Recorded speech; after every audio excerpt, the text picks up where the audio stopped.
네, 이번에는 정치권 주요 이슈들 짚어보겠습니다. 오늘은 여선웅 더불어민주당 부대변인, 신주호 국민의힘 부대변인과 함께합니다. 안녕하십니까?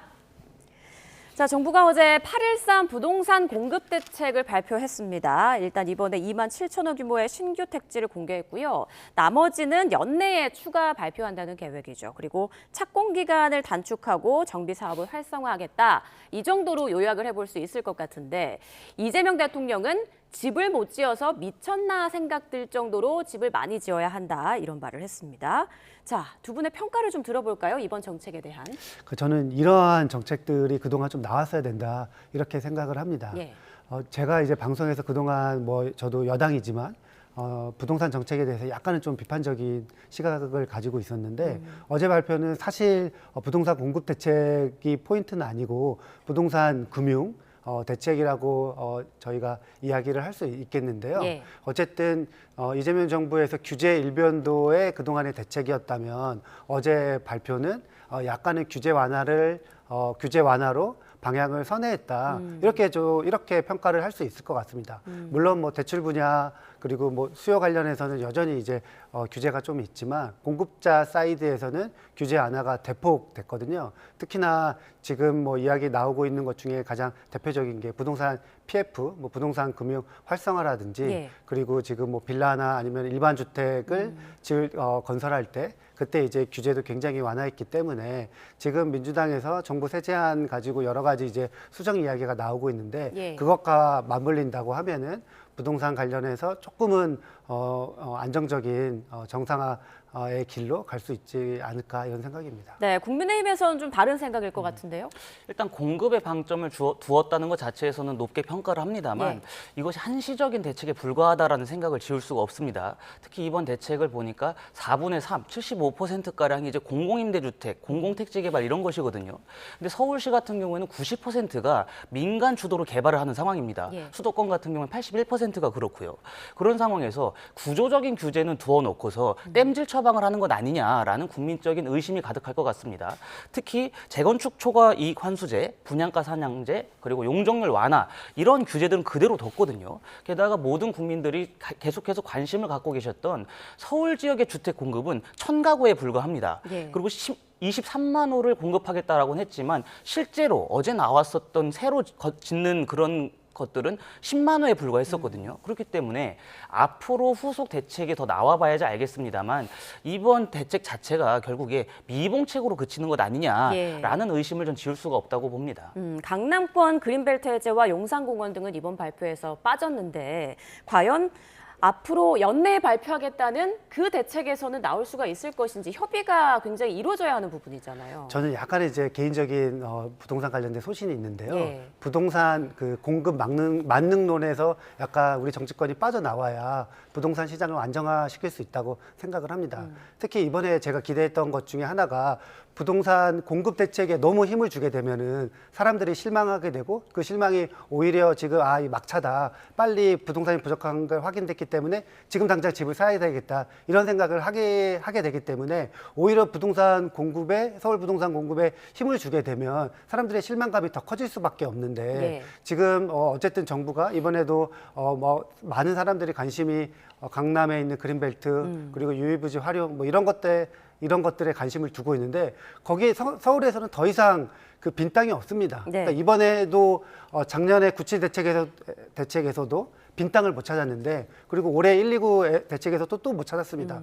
영원히 그 서울에서는 충분한 사람들이 만족할 만한 공급을 할 수가 없어요. 그래서 약간은 제2의 대안으로 다른 비거주 비아파트나 아니면은 다른 분야에서 오히려 조금 규제를 완화해가지고 공급 사이드를 조금 열어줘야지 많이 공급하겠습니다. 이런다고 집값 떨어지지 않습니다. 예. 어제 나온 NBS 여론조사 결과를 보면 대통령 지지율이 취임 후 최저를 기록했고요. 특히나 부동산 정책 평가에서 부정평가가 과반을 넘겼습니다. 앞으로 전월세 가격이 상승할 거란 전망도 55%로 나타났는데요. 과연 이번 대책으로 민심을 좀 달랠 수 있을지 여론 어떻게 전망하세요? 저는 핵심은 공급 대책도 중요합니다만 지금 하고 있었던 수요 억제책 이것을 거두어 들여야지 결국에 부동산 정책이 성공하는 거 아니겠습니까? 그런데 지금 이재명 정부에서 부동산 세제 개편안을 낸 것 자체가 굉장히 많은 국민들로부터 반발을 얻고 있습니다. 그러한 것들을 타개하지 않는 이상 이 부동산 대책으로 인해서 국민들이 이재명 정권에 신뢰를 보내긴 어려울 것이다. 그렇기 때문에 지금 서울 전역에 지정되어 있는 토지거래 허가구역, 예. 토지거래 허가구역도 먼저 해제를 해야 되고 대출 규제도 아주 강력하게 완화를 해야지 그 공급과 맞물려 가지고 수요랑 잘 이루어지는 거 아니겠습니까? 근데 그러한 상황이 선행적으로 이루어지지가 않고 계속해서 부동산 증세 정책을 고집한다면 저는 더 큰 국민들의 지탄을 받을 것이다. 그러니까 이재명 대통령이 대선 후보 시절에는 세금 올리지 않겠다라고 이야기를 했었고 또 집권한 이후에도 세금 인상은 최후의 수단이라고 한 거 아니겠습니까? 근데 지금 집권한 지 만 1년밖에 안 됐습니다. 만 1년 만에 본인들이 내걸었었던 최후의 수단을 꺼내들 정도라면 이 이재명 정부의 부동산 정책 역량이 얼마나 취약한지 이번에 드러났다고 저는 봐요. 그렇기 때문에 지금 민주당 안에서도 굉장히 큰 반발이 있는 거 아니겠습니까? 지난 주말 같은 경우에 한정혜 정책위 의장은 정부의 세제 개편안과 당의 생각이 다르다라고 대놓고 이재명 정부를 직격했습니다. 그러한 여러 가지들을 고려를 해보면 이 세제 개편안의 후퇴 없이는 부동산 정책은 실패할 수밖에 없다. 그렇기 때문에 여당과 그 다양한 야당들의 목소리를 듣겠다고 한 만큼 이재명 정부의 세제 개편안의 그 대대적인 수정이 필요한 시점이라고 보입니다. 네. 앞서 여선웅 부대변인께서는 어찌됐건 이번 정책 방향은 맞는 것 같다라는 말씀해 주셨어요. 그런데 어제 대책이 나온 뒤후 바로 이제 민주당에서 의총을 열고 대책에 대해서 논의한 결과 이대로 가면 망한다 이런 비판의 목소리가 많이 나왔다고 하더라고요. 네, 그러니까 8.13 대책에 대한 방향은 맞다고 이제 말씀드린 것이고 예. 정부의 세제 개편안에 대해서는 민주당 내에서 약간 우려가 조금 있습니다. 특히 서울시 국회의원들 중심으로 그러니까 비거주 1주택자인 경우에 이게 주택 한 채가 대한민국 모든 국민의 사실상 재산 1호인데 여기에 대해서 과도하게 뭔가 세부담을 크게 늘린다고 하면은 국민들의 좀 조세 저항이 있을 수밖에 없다. 예. 거기에 대한 인식이 조금 공감대가 있는 것 같고요. 거기에 대해서 당에서 여러 가지 이제 의견을 모아가지고 아마 정부랑 같이 이제 당정 협의를 통해서 약간은 지난번에 발표했던 정부 세제안은 조금 수정이 되지 않을까 예. 이런 생각이고요. 저는 민주당 또 일각에서 아니면 이제 정부 사이드에서 많은 좀 바꿔야 될 것들 중에 하나가 그러니까 이제 뭐 구윤철 경제부총리가 이런 얘기를 하셨어요. 주택은 바잉하는 것이 아니라 리빙해야 된다. 근데 그게 이제 맞는 방향이긴 한데 대부분의 국민들이 주택을 사고 있습니다. 그리고 자산 1호입니다. 그러니까 그 자산을 갑자기 사지 말라고 하거나 아니면은 이거는 그냥 이제 사는 곳이야. 이렇게 약간은 좀 이데올로기적으로 접근을 한다고 하면은 이거는 뭐 현실적으로 맞지 않다고 보기 때문에 약간은 뭐 지금 국민들이 우려하시는 여러 가지 부분들을 민주당이 많이 반영해가지고 정부안이 조금 수정되지 않을까 이런 생각입니다. 일단 세제 개편안에 대해서는 수정 보완된 안이 또 나온다고 하니까요. 그 결과에 따라 또 민심이 많이 움직일 것 같습니다. 자, 이재명 대통령의 지지율이 최근 좀 많이 하락세를 보이는 가운데 이재명 대통령 최근 국민의힘 소속 다선 의원들과 잇따라 골프 회동을 가진 것으로 전해졌습니다. 앞서 뭐 야당 의원들과 골프 회동을 했다라는 얘기가 전해지곤 했는데 이번에 확인됐어요. 그 인물들이 주호영, 박덕흠, 김태호. 이번 회동의 의미를 좀 짚어주실까요? 일단 대통령께서 야당 정치인들과 수시로 만나는 것 자체는 높게 평가해야 될 지점이라고 봅니다. 하지만 그 과정에서 어떤 대화가 오고 갔는지 지금 최근에 나온 거 아니겠습니까? 김태호 의원의 말씀에 따르면 이재명 대통령이 본인의 임기를 단축해서라도 개헌을 하겠다라고 이야기를 했습니다. 근데 그러한 과연 진정성이 있느냐라고 묻지 않을 수가 없어요. 김태호 의원과 골프 회동을 한 다음에 찐명이라고 알려진 조정식 국회의장이 대통령의 연임은 국민들의 생각에 달렸다 이런 식으로 말한 거 아니겠습니까? 그러니까 앞과 뒤가 다르다라는 말씀을 드리지 않을 수가 없는 상황입니다. 그리고 이재명 대통령이 정말 개헌의 진심이고 본인의 임기를 단축해서라도 이 개헌의 물꼬를 트고 싶다면 국민 앞에 선언해야 되는 거 아니겠습니까?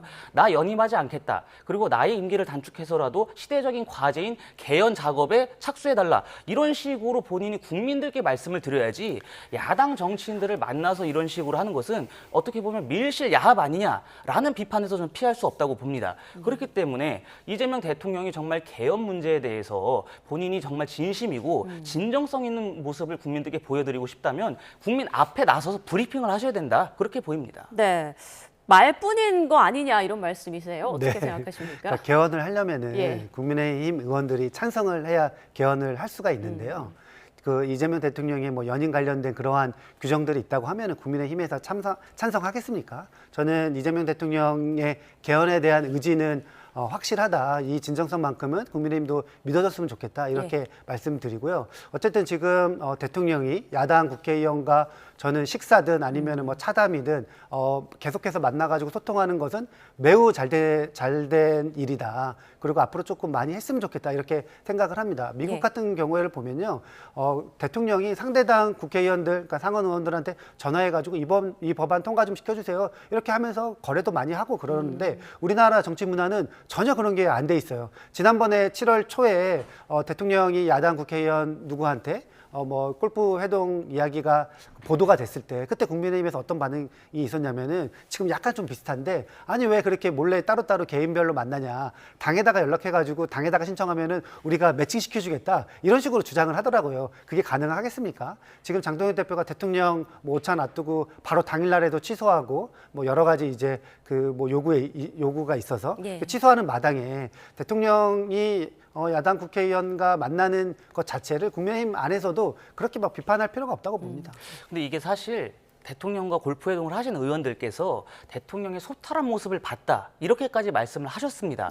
그럼 그 대통령께서 보여주셨던 특히 야당 중진 의원한테 보여주셨던 그 소탈한 모습 그리고 본인의 권력 야욕이 없다라는 것을 국민 앞에 보여주시면 저는 더 그 진정성과 진심이 전달될 거라고 봅니다. 알겠습니다. 자, 그리고 어제요. 국민의힘 이재숙 의원이 5.18 민주화 운동을 재조명하겠다며 국회에서 포럼을 주최한 걸 놓고 지금 논란이 크게 일고 있습니다. 포럼 현장에서 뭐 항의 목소리도 나오고 일부 몸싸움까지 벌어지는 등 그야말로 아수라장이 됐다고 하는데 국민의힘 내에서도 포럼 개최를 놓고 좀 우려의 목소리가 많았다고 하더라고요. 일단 기본적으로 원내 지도부가 이 행사를 취소해달라, 취소하라는 그 권고를 내렸습니다만 이진숙 의원이 강행을 한 것이죠. 그렇기 때문에 현장에 보면 국민의힘의 현역 의원은 단 한 분도 계시지 않습니다. 그렇기 때문에 그 행사에서 나왔던 여러 목소리 혹은 그런 목적들이 국민의힘이 지향하는 방향과는 분명히 다르다라는 점을 좀 말씀드리고 싶고요.